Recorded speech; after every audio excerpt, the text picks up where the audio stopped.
les délibérations qui nous sont présentées traitant de propreté urbaine pour attirer votre attention sur l'état incertain d'une partie de nos quartiers, voire même du centre-ville en la matière. Ayant alerté le mois dernier notre collègue Sébastien Duhem sur l'état de la place Madeleine-Collier, tant en matière de chaussée que de végétation, je me suis intéressée au portail mesdémarches.lille.fr, onglet signalement, destiné à permettre à nos concitoyens, pour autant qu'ils le trouvent, d'informer les services des interventions qu'ils jugent nécessaires. Outre que des riverains de la place Madeleine-Collier m'ont assuré que leur signalement demeurait sans suite, quelle qu'en fût la méthode, au point qu'ils ont renoncé à toute réclamation ainsi qu'à tout espoir d'être entendus. Je n'ai pas été surprise de constater que l'application numérique demeurait inconnue de la plupart de mes interlocuteurs.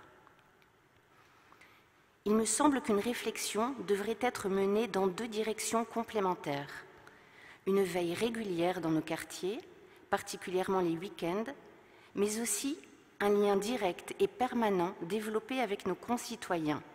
ce qui nécessite de leur rappeler régulièrement l'existence du portail et la possibilité, faute d'y avoir accès, d'effectuer des signalements sous la forme traditionnelle, téléphone ou courrier,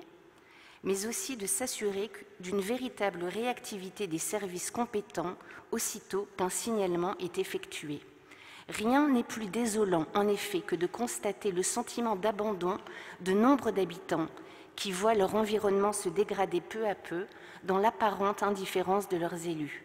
lesquels seraient toujours inspirés de relire George Sand, décrivant dans l'histoire de sa vie le lien indissoluble existant entre propreté et dignité. Notre groupe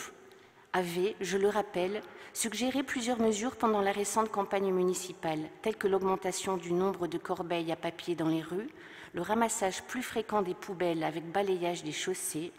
la vidéo-verbalisation des tags et des pots sauvages, ainsi que la création d'une police de l'environnement. Afin d'aider à notre prise de conscience collective et de permettre à notre Conseil d'assurer sa propre veille, pourrions-nous être régulièrement informés du nombre de saisines des services par le truchement de l'application numérique, ainsi que du nombre et de la rapidité des interventions qui s'en suivent. Je vous remercie.